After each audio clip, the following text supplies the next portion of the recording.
Hey everyone, Redneck Brian here. I'm here working on the Kubota. As you can see, it's quite a bit different than the back end. I have finished doing all the major cuts to get this transmission up where I want it, and this tractor is lowered, as you can see. Pretty much the transmission is in line with that floorboard up front there. As you can see, it's still on here. This will raise up quite a bit. I don't want to do it right now. I still have the engine in this, and I don't want to tip it forward and break anything up front. I gotta readjust the jack stands. But anyways, it's all in for now. It's temporary. This is the mock-up transmission I made last year before the winter. As you can see, there's the output shaft right there. The other transmissions, I believe, are MST 206s. So I believe they're the same case. Hopefully they are.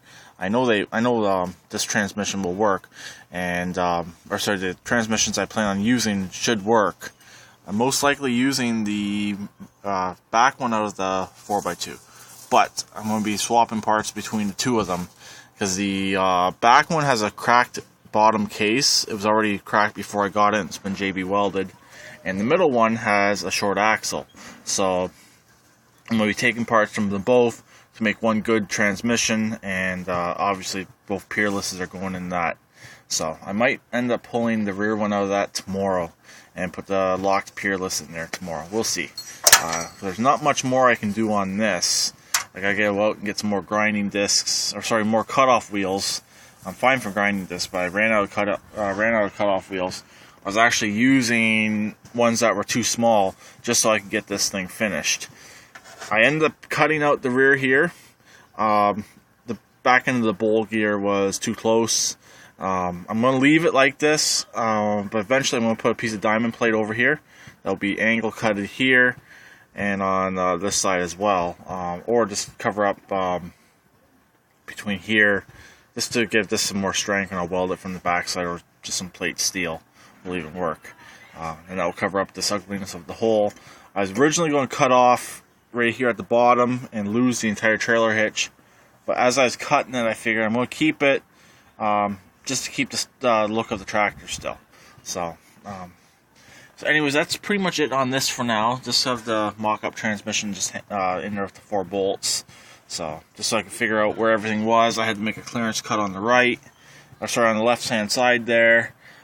This plate here is the original plate that used to be down at the very bottom. I had a bugger of a time getting it out. I ended up bending it a bit, but I bended it back into shape. It's all good now. As you can see, the tranny bolted up fine, so it's actually pretty good. It's tight in here, but as you can see, the tranny's all the way at the very back, and I got quite a bit of room up front for my jack shaft. It looks like a lot now, but once I start filling everything up with the jack shaft, the shifter, you gotta think about that. It's put in here. That's mainly why I want to get one of those cases out of the other tractor, so I can use this mock-up case when I'm welding and grinding around it, but when I need to fully test it with an actual transmission to figure out where everything's going, I want to be able to use the transmission that's going to be going in here, or at least the same style of transmission that's going in here. So that's pretty much it. And also, I figured I should mention, I ended up cutting the frame on purpose to get the transmission up a little bit higher. Miss Shania, she's muzzled because she likes getting into stuff and likes eating stuff out here, and don't want her taken off of anything. So I ended up having to clearance the frame on each side. I'm gonna take some more box tubing to go in here in the gap, as you can see right there, and I'll go all the way up to the front, or up as forward as I can get it. Probably get 1 or 2 pieces of it again, and before I'm finished welding on everything, I'll put that in there. I only got this all tacked into place on 15 amps on my welder. I didn't feel like pulling out the generator, so. But anyways, that's pretty much it. As you can see, that's actually sticking through. I could have just clearanced this right here. That's the piece right over there I cut out.